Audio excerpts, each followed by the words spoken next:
요한복음 1장은 우리가 예수님을 우리는 알지 못하는데 사도 요한을 통해서 우리가 알게 되었습니다. 사도 요한은 이 요한복음을 통하여서 하나님의 아들로 오신 예수님을 증거하였습니다. 내가 말할 수 있는 건 예수님을 증거하는 거야. 또 그 예수님을 사랑하고 예수님을 믿는 저와 여러분은 바로 어디를 가나 여러분의 입속에서는 예수님을 증거하는 것입니다. 여러분이 누구를 증거하느냐에 따라서 여러분의 입술에 나오는 말 한마디를 보면 그가 세상에 속하였는지 하나님께 속하였는지를 알 수 있는 것입니다. 그가 지금 현재 어떤 직업을 가지고 있는지 어떤 일을 하고 있는지 그의 입술에서 말한 말들을 보면 그의 직업을 알 수 있고 그의 특성을 알 수 있고 그가 현재 그에 관련된 모든 일들을 그를 통해서 그 말을 통해서 알 수 있는 것입니다. 오늘 저와 여러분은 하나님께 속하여 있다는 것을 믿으시기 바랍니다. 하나님께 속하여졌다는 것은 여러분의 생각이 하나님께 잡혀있다는 것을 증명할 수 있고, 두 번째는 하나님 앞에 잡혀있는 하나님 울타리 안에 있는 우리는 그물을 먹었기 때문에, 말씀을 먹었기 때문에 그 말씀이 여러분의 이 생각을 지배해서 결국 입술에 툭 터지면 예수, 툭 치면 예수, 그렇게 해서 예수 이야기만 나와야 된다.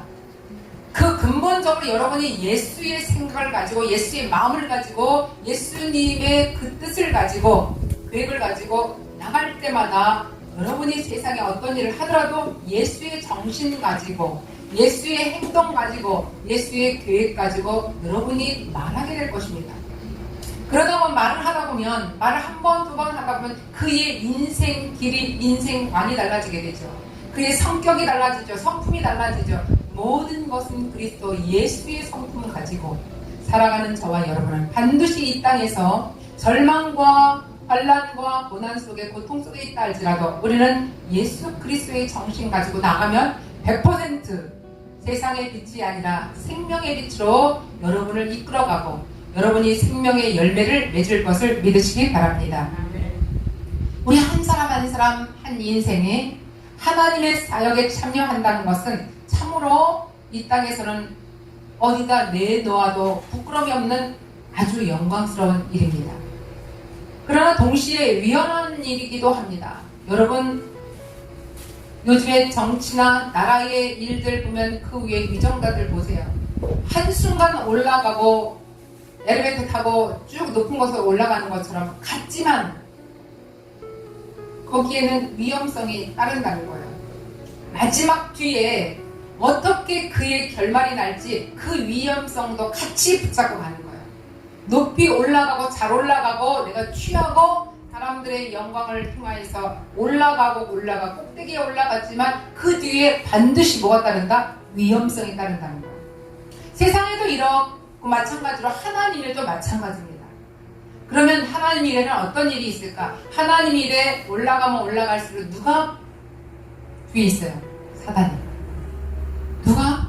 사단이, 원수마귀가, 귀신들이 그 뒤에를 분명히 같이 있는 거야. 빛 가운데 나가면 반드시 어둠도 따라가는데 빛이 많으면 어둠이 조금, 빛이 적으면 어둠이 많이. 이거는 어쩔 수가 없는 거예요. 한 부분에 차지하고 있는 내가 하나님의 의인이냐 세상의 죄인이냐 이것은 100% 100대 빵은 없습니다. 사람에게. 그러나 하나님과 우리에는 반대편에 있지만 내가 하나님을 믿고 나아갈 때 내 죄성이 조금씩 내가 떨어낼 때마다 하나님의 성령의 생명의 이 빛은 나에게 들어오기 시작하는 거예요. 내가 죄를 회개하고 하나님을 받아들이면 성령을 받아들이면 죄를 회개한 만큼 성령은 들어오고 성령이 오는 만큼 죄는 빠져나가고 이것이 바로 시소 게임을 보면 알아요. 시소. 내가 올라가면 이건 내려가고 내가 내려가면 이건 올라가고 이 시소 게임과 똑같은 우리의 인생 속에서 믿음의 생활을 볼 수가 있는 것입니다. 영광스럽지만 위험한 양면적인 측면을 가지고 있는 것이 바로 이것이 우리의 말씀을 오늘 드릴 말씀입니다. 이 사역이 영광스러운 것은 이해가 되는데 목사님 어떻게 위험하다는 것입니까? 이렇게 말했지만 결국 우리 하나님 일 속에서도 사단 원수방에는 보이지 않지만 우리가 가늠하는 것처럼 세상에서도 내가 가장 평범한 국민으로 사는 거하고 조금 더 위에 올라가서 다스리는 지도자층으로 사는 거 보면 반드시 요즘 보면 그걸 많이 느낄 수 있습니다. 요즘에 많은 그런 시소게임에서 위험 부담을 가지고 우리는 차근차근 세상을 걸어가는데 이것과 마찬가지로 하나님이라도 우리가 올라가면 올라갈수록 방해하는 것이 많다는 것입니다. 그것을 하나님께서는 어둠의 세력들이라고 말합니다. 우리 하나님의 빛의 이 세력들이 빛이 이렇게 우리에게 오면 올수록 누가 방해를 하나요? 어둠의 세력이 반드시 방해를 하고 있습니다.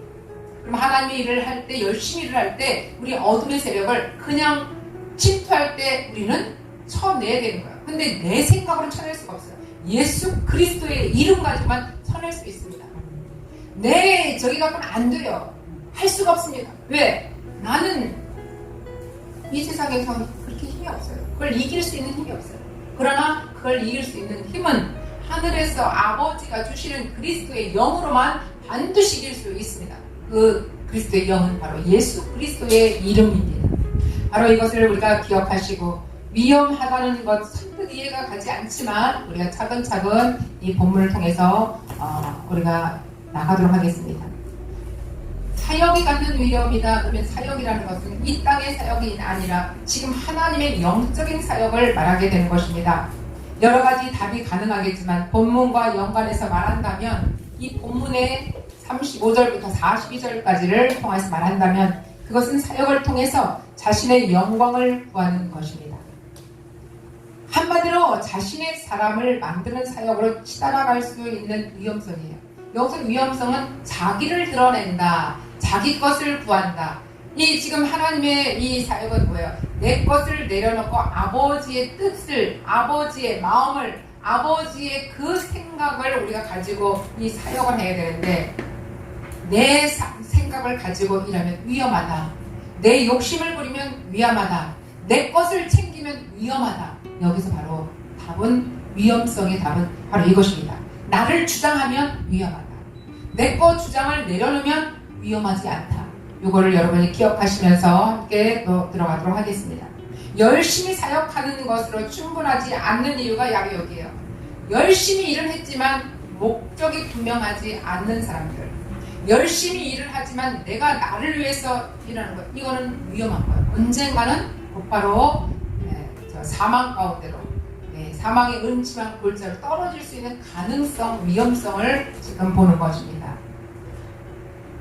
사역을 향한 그 열심, 그 이상이 필요한데 사역을 여러분 열심인데 내가 어디를 목적지를 향해서 가는데 중간에 목적지가 정확하지 않으면 중간에 요리를 갈까? 여기도 괜찮겠다. 요리를 빠져요. 목적이 정확하지 않으면. 여러분의 믿음의 목적이 정확하지 않으면 가다가 세상 일에 누가 재밌게 어디 가고 뭐를 취하고 그러면 그리 빠질 수밖에 없어요. 우리 어머님이 그 집에서부터 교회까지 있는데 얼마나 많은 것들이 있겠어요. 얼마나 많은 사람들을 만나겠어요. 그러나 그 목적이 분명하지 않으면 오늘은 여기 좀 가자, 내일은 저기 가자, 이렇게 분명히 빠져요. 그런데 그 시간, 그 환경은 내가 이렇게 가야 돼 하고 목적이 분명해야 되는데 그 분명한 사람은 오는데 분명하지 않은 사람은 중간에 사이길로 빠지게 된다는 거예요. 바로 여기서도 하나님의 일을 할 때도 마찬가지로 자기의 생각, 사람들의 유혹, 미혹 이런 걸로 따지다 보면 반드시 어디로 간다? 사이길로 빠지게 되어 있습니다. 사이길로 빠지게 되는 게 바로 유혹, 위험성, 이렇게 말하는 거예요. 위험하다. 한 길을 계속 가는 사람들 보면 어떤 상황 속에 사기꾼이 와도 말을 해도 절대 빠지는 길이 없어. 이것을 지금 말하는 건데 하나님의 사역도 마찬가지로 하나님의 사역하니까 특별한 사람만 사역이다. 아니, 하나님의 예배 속의 사역, 하나님의 헌신 속의 사역, 이 모든 것이 사역, 하나님의 사역에 다 들어가는 거예요. 예배도 예배 사역, 헌신 주방에서도 주방 사역. 여러분이 어떤 헌신 교회에서나 예배드리나 찬송하나 기도하나 이 틈틈이 이런 것도 뭐다? 다 사역 중에 다 들어가는 거예요. 예배 사역, 믿음 사역 전부 다 들어가는데 그 사역 속에서도 다 우리들의 생각들이 다 각자 다 다르지만 가장 중요한 목적은 우리가 하나님께로 가는 것입니다. 아버지를 찾는 거예요. 아버지를 붙잡고 아버지의 말씀에 받으러 오는 거예요. 이거를 우리가 잊어먹으면 안 돼요. 교회 가서 뭐 오늘 하루 맨날 하는데 뭐 오늘 하루 빠지지. 한 번 빠지면 거의 다 99%가 한 번 빠지면 두 번 빠지는데 쉽게 되고요. 한 번 빠지면 신뢰성 하나 빠지죠. 두 번 빠지면 두 번 신뢰성 빠지죠. 세 번까지 신뢰하면 그 사람을 믿는 사람이 없어요. 안 믿어요. 안 믿어요. 그런데 저도 지금까지 주일 한 번도 뭐랄까 범하지 않았거든요. 20몇 년 동안 해서 한 번도 주일을 범하지 않았어요. 처음에 주일을 빠지니까 우리 친정이 저거 바람났다 그래. 주일날 그게 난 몰랐는데 바람났다 그래. 바람 주일날 맨날 안 온다고 집안에서 바람이 났대. 왜? 집하고 이 형제 자매 부모를 이렇게 해야 되는데 그게 이제 그대로 안 하니까 바람났대. 그런데 거꾸로 한번 해볼까요? 하나님 일에 한 번 빠지고 두 번 빠지면 뭐라 그래? 하나님은 너 바람났다. 뭐 쉽죠? 바람났다. 하나님은 바람났대. 그게 뭐예요? 한 길로 네가 마음을 정하지 못하고 중언부언 다른 길로 빠졌다. 이걸 이제 세상 말로 하면 바람났다. 그 다음에 우리가 또 했을 때는 우상 숭배한다. 또 다른 길로 하면 또 여러 가지 많이 붙일 수 있죠. 네. 그런데 우리가 오로지 우리는 믿음 생활을 하든 뭐하든 네 마음의 갈 길을 정하여 한 곳을 향하여 가면 우리는 저 천성을 향하여 천국을 향하여 우리는 걸어가는 것입니다.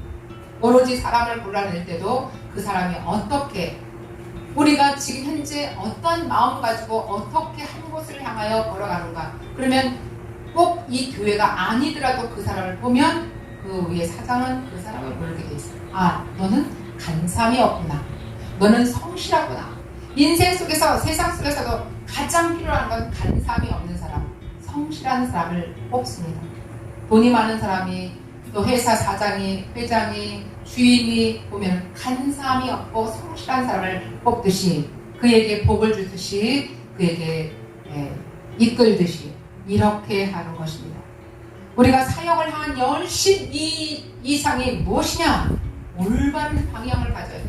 우리는 올바른 방향이 아버지를 찾아가는 거예요. 전국을 찾아가는 것입니다. 아버지를 찾는 것이 천국이며 천국을 찾는 것이 마음의 평안이며 마음의 평안은 내 믿음이며 믿음의 이 가치 속도를 우리는 그 길로 걸어가는 것입니다. 세례 요한이 열심만이 아니라 제대로 된 방향으로 나아가고 있는데요. 세례 요한이 바로 바른 길을 지금 제시하는 거예요. 이 요한복음에서 세례 요한이 1장에서 하나님의 아들로 오신 예수님을 증거하는 거예요. 그런데 예수님을 만날 때, 첫 번째 만날 때 29에 보면 예수님을 만난 사람이 아니에요. 전혀 모르는 사람이에요. 근데 이튿날 요한이 예수께서 자기에게 나오심을 보고 그 전에 모르는 사람이 딱 보고 아, 저자가 하나님의 아들이구나 하고 딱 한눈에 알아봤어요. 이게 바로 이 세례 요한이 영적인 사람이라는 걸 여기서 볼 수가 있습니다. 영적인 사람은 한눈에 안 봤어도 그 전에 모르는 사람이어도 아, 저 사람은 어디에서 온 사람이구나. 저 사람은 어느 계통의 사람이구나. 이걸 한눈에 볼 수 있는 거죠. 그리고 이제 예수님 보고 보라 세상 죄를 지고 가는 하나님의 어린 양이로다. 한순간에 보는 그 얘기는 기도를 했다. 하나님을 섬기는 자다 하는 것을 우리가 볼 수가 있는 것입니다. 그만큼 세례 요한은 열심히 살지만 우리가 바른 방향으로 방향성을 제시하고 있습니다. 네가 방향을 가는데 네가 열심히 하는데 네가 보니까 성공하겠어, 승리하겠어 이렇게 말할 수 있다는 건 네 가는 길이 정확하게 올바른 길을 가고 있는 거야 하는 것을 증명하는 것입니다. 그 열심은 예수님을 증거하는 장면에서 우리가 29절에 확인할 수 있는 것인데 그가 기회에 있을 때마다 자신의 어두운 눈이 띄어져 보게 되는 가장 중요한 깨달음을 선호한 것. 어디를 가든지 그가 무엇 하나를 접하든지 작은 것든 큰 것든 상관없이 그는 깨달음.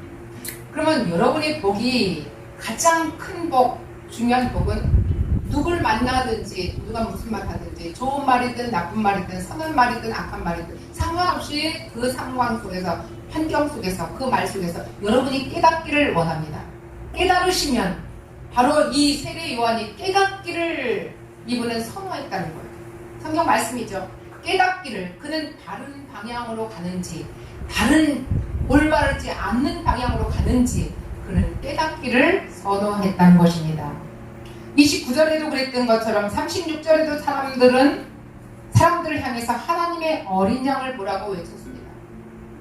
29절에도 세상 죄를 죄고 가는 하나님의 어린 양이도다 했는데 42절에도 똑같이 예수께 오니 예수께서 보시고 이르되 네가 요한의 아들 시몬이니 장차 개발하라. 개발은 번역이라. 여기서도 똑같이 예수님이 그를 인정했습니다. 인정했어요. 36절에 보니까 36절에 이튿날 요한이 자기 제자 중 두 사람과 함께 섰다가 예수께서 건의심을 보고 말하되 보라 하나님의 어린 양이로다. 이거 보는 대로 지금 보는 거예요. 여러분은 세상에 나가서도 믿는 사람인지 안 믿는 사람인지 여러분 한눈에 볼 수 있지요. 네, 볼 수 있습니다. 여러분이 바로 세례 요한과 같이 여러분의 눈은, 영적인 눈은 바로 하나님의 사람들을 보는 거예요.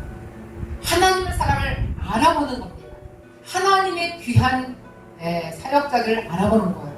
그러면 여러분들이 이 세례 요한과 같이 눈이 띄어지고 올바른 방향으로 여러분이 가고 있다는 사실을 기억해야 되겠습니다. 이러한 예수님의 증언한 일에 열심히 내는 것이 전부가 아니다. 그러면 기억을 하고 저 사람 하나님의 어린 양이야 하고 하나님의 사람들이야 하고 그거는 분별을 할 수 있어요. 누구나가 교회 다니는 사람 거기까지는 다 누구나 할 수 있습니다. 그런데 거기서 그는 열심히 올바른 방향으로 가고 있고 선포만 있고 길을 가지 않는 사역자는 거짓되고 위선적인 사역자다. 알고는 있어요. 그리고 말씀은 전하고 있습니다. 그런데 그 다음 그가 말씀이 끝나고 나서 그의 생각과 말과 행동이 어떠한가. 요거에서 지금 이제 그 다음 2차의 과정 관문을 걸어가야 되겠습니다. 세례 요한은 그저 말로 예수님을 높이는 사람이 아니다 하는 것을 증명합니다. 그래서 자신의 사역 전체를 통해서 사람을 예수께 인도하고 있다. 알고는 있는데 그 사람을 인도해야 돼. 모르는 사람을 인도해야 돼. 여기서 세례 요한이 우리보다 조금 더 앞서 나가고 더 영적인 지도자로 믿음을 이끄는 자로 우리가 증명할 수 있는 것입니다. 내가 그를 알아봐. 우리도 마찬가지로 그를 알아봐. 여기까지는 좋았어요. 29절하고 36절에 하나님 보라 하나님의 어린 양이로다. 여기까지는 우리도 할 수 있어요. 여러분도 할 수 있어요. 그런데 세례 요한은 저들을 하나님을 알지 못하는 사람들을 데려다가 가르치고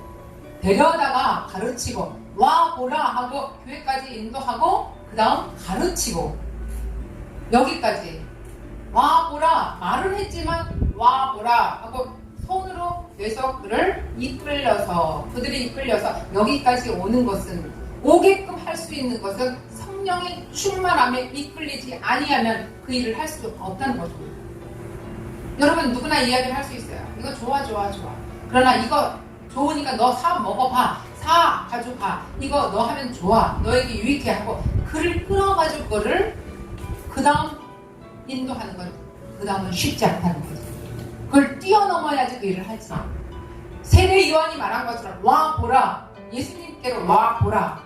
교회를 와 보라. 말씀 앞에 와 보라 하고 그 다음 것을 선포하면서 그를 이끌어내는 저와 여러분 성령의 충만한 자들이 다 되시길 바랍니다. 세례 요한도 그저 말로 예수님을 높이는 그런 정도의 사람이 아니고 인도를 할 수 있는 성령의 충만함 속에서 하나님의 아들을 하나님께서 나온 하나님의 아들 어린 양이로다 하는 아는 것 이상으로 그를 바른 방향으로 끌어내는 것. 우리가 열심히는 하지만 올바른 방향으로 끌고 가는 것. 이것이 굉장히 이제 여기서 강조하는 것입니다. 두 제자가 그의 말을 듣고 예수를 따르거늘 두 제자가 그의 말을 듣고 세례 요한의 말을 듣고 따라가는 거예요. 그리고 그분 안에서 점차로 만들어지는데 예수님께로 나아가서 그분 안에서 예수님 안에서 점차로 무엇이 예수님의 그 말씀대로 하나님 아버지를 알아가면서 그 사람을 알지 못하는 영혼들을 다시 어떻게 하나님 앞에 예수님화 만들어지는 거죠. 그래서 지금으로 말하면 한 사람을 인도해서 그 사람이 교회 다니면서 직분자가 되고 헌신하며 또 직분자로서의 그 지도자로 믿음의 사역자로 동지들로 만들어지는 이런 과정이 바로 세례 요한 앞에 나온 두 제자들과 같이 네. 이제 그 불신의 죄와 약함의 혼돈에서 전혀 다른 동기로 이제 직분자로 헌신자가 되고 집사가 되고 장로가 되고 또 권사가 되고 이렇게 해서 전도사가 되고 목사님이 되고 이런 과정을 한 단계 한 단계 업그레이드해서 올라가게 되는 것입니다. 오늘도 처음부터 주님을 사랑하는 마음이 있으면 얼마나 좋겠어요. 그러나 그거는 아니라는 거죠. 처음에는 아무것도 몰랐다가 말씀을 듣고 그 말씀 안에서 계속 또 조금씩 예수님의 가르침을 통해서 그가 나가고 있다는 사실을 여기서 볼 수가 있습니다. 세례 요한이 바로 그거를 잘하고 있었죠. 주님을 따르던 제자들은 잘 넘어지고 잘 후들거렸습니다. 예수님이 그렇게 확실한 믿음을 가지고 왔지만 예수님이 그렇게 한 걸음 그들을 잘 인도하고 왔지만 그들이 그렇게 잘 하지를 못했다. 결국 어떻게 됐냐? 그들은 잘 넘어졌습니다. 믿음 안에서 잘 넘어졌습니다. 그리고 흔들흔들했습니다. 넘어지고 흔들거리고 이런 과정 속에서 그들은 오늘 이 시간에도 우리와 같은 똑같은 그러한 넘어지기 잘하고 흔들거리기 잘하고 마음이 간사하게 되고 배반하게 되고 배도하게 되는 그 모습이 그때 당시에 예수님의 제자들한테도 똑같이 이루어졌다는 것입니다. 그런데 그들은 주님을 알았습니다. 그런데도 불구하고 주님을 알아요. 근데 주님을 알긴 알았어도 내 육신을 제어할 수 없어서 내 생각을 제어할 수 없어서 넘어지는 거예요. 그리고 나서 또다시 일어날 때 후회하면서 또다시 일어나요. 회개하면서 또다시 주님을 붙잡아요. 이런 것이 지금 오늘날 우리와 함께 그때 당시 예수님의 제자들도 똑같았습니다. 그렇다고 예수님을 버리고 도망가지 않았죠. 늘 자기 마음속에 고민을 하고 자기 마음속에 늘 죄책을 하고 이러한 과정 속에서 함께 믿음 생활을 했습니다. 주님을 따르던 이 제자들은 완벽한 사람이 아니라서 영원한 곳을 바라면서도 불구하고 산다고 그렇게 나는 천국 예수님을 믿고 아버지 아들 딸로 열심히 살아가겠다고 늘 고집하면서 기도하면서 결단하면서 나아갔지만 그들은 눈에 보이는 것에 마음을 빼앗겼습니다. 세상이 더 좋아, 사람들이 더 좋아, 오늘 한 번만 나 봐줘, 이렇게 해서 세상을 따라가면서 내 주변의 사람들을 따라가면서 내 눈에 보이는 것, 그의 달콤한 언어 속에 마음을 빼앗기는 저와 여러분과 같은 모습이 그때도 똑같이 있었습니다. 그러나 사람들은 다 그렇게 약하고 부족한 존재니까 눈에 보이는 것에 마음을 빼앗겨도 된다는 말이 아닙니다. 그런 제자들의 이 모습을 보면서 우리는 어떻게든지 넘어지기 전에 또다시 붙들어야 된다는 거예요. 넘어지지 말고 또다시 하나님 아버지 앞에 그냥 무조건 무릎을 꿇자 이거예요. 넘어졌다가 다시 오는 것보다 넘어지기 바로 직전에 다시 일어나서 승리하는 것이 더 훨씬 좋습니다. 저는 어렸을 때 오뚜기를 보았어요. 6살, 7살 때 오뚜기 있는데 플라스틱으로 해서 동그랗게 오뚜기 있는데 그거를 장에 가면 그 오뚜기를 굉장히 많이 팔았어요. 지금은 잘 없는 것 같아요. 그런데 이 오뚜기를 딱 손으로 누르면 탁 일어나고 누르면 탁 일어나고 그러더라고요. 너무 신기해가지고 이거 왜 이러냐 탁탁 때리고 그랬는데 넘어지는데 벌떡 일어나요. 천하무적 오뚜기예요. 여러분 우리 믿음 생활하는 사람은 천하무적 오뚜기입니다. 넘어지게 아무리 사단이 우리를 밟고 있어도 사단은 우리를 넘어뜨릴 수가 없어요. 벌떡 일어나는 거예요. 그 나중에 그 오뚜기가 어떻게 하다 보니까 뚝 떨어지니까 속에 뭐가 있어요? 납덩어리가 있더라고요. 밑에. 네, 납덩어리가 있어요. 그걸 우리는 몰랐는데 납덩어리가 있는데 그 납덩어리가 바로 우리의 믿음 생활하는 사람이 어떻게 사단이 아무리 밟고 눌러도 우리는 벌떡 일어나는데 우리 속에는 납덩어리와 같은 하나님 예수 그리스도의 성령께서 우리와 함께하고 계시기 때문에 우리는 절대로 넘어져도 다시 벌떡 일어나는 천하무적 오뚜기 같이 일어날 수 있습니다. 네. 주님은 이렇게 우리에게 세례 요한이 말씀하시듯이 우리도 예수님을 정확하게 알고 천하무적 오뚜기처럼 벌떡 일어나는 그러한 믿음의 자녀들이 다 되시길 주의로 기도하겠습니다. 네. 마지막으로 하나님이 우리에게 무엇을 원하니 너희들을 와봐라 했지만 우리가 주님을 알았지만 무엇을 원하니 너희들 근데 목적이 분명히 있죠. 우리는 천국 가는 게 우리의 목적입니다. 하나님 아버지의 자녀 되는 게 우리의 목적이에요. 이것을 우리가 방향성, 너희들이 지금 열심히 하는데, 믿음생활 열심히 하는데 무엇 때문에 열심히 해? 저요? 집, 저요? 돈, 저요? 성공, 저요? 이렇게 해서 많은 말들이 나옵니다. 그런데 우리의 목적은 반드시 천국 가는 것, 아버지의 아들, 딸로서의 앞으로 걸어가는 길에 아버지의 영광을 위해서 걸어가는 게 우리의 목적이라는 사실을, 올바른 방향성을 가지고 가는 것이 우리가 그 원하는, 아버지가 원하는 것이고 우리가 원하는 것을 반드시 아버지의 뜻과 우리의 뜻이 일치되어야만 우리가 이 땅에 살아가면서도 오뚜기처럼 넘어져도 다시 벌떡 일어나는 그러한 건강한 삶을, 건강한 믿음 생활을 할 줄 믿으시기 바랍니다. 네. 코로나19 때문에 우리가 넘어지지 아니하고 코로나19 때문에 오히려 믿음이 더욱더 강해지고 더 건강해지고 면역력이 풍성하고 면역력이 튼튼하게 우리의 영혼과 육체와 우리의 삶 가운데 면역력으로 똘똘 뭉쳐서 서나무적 오뚜기처럼 믿음 생활 잘 하시는 저와 여러분 축복의 열매를 다 맺으실 기회로 축원하겠습니다. 기도합니다. 하나님 여호와 하나님께서 아침에 주님께서 나의 소리를 들으시옵소서. 이 예배에 내가 주께 기도하고 바라옵니다. 아침과 저녁 내가 근심하여 그러나 인하여 두려워 떨고 있는 우리의 마음속에 하나님께서는 내 소리를 들으시고 절대 두려움과 불안 속에서 살지 아니하고 의로운 담대한 믿음을 허락하여 주옵소서. 오늘도 이 어려운 상황의 절박함이 하나님의 능력으로, 권능으로 채워질 수 있도록 이 시간에도 말씀으로 도와주옵소서. 예수님 이름으로 감사하며 기도하옵나이다. 아멘.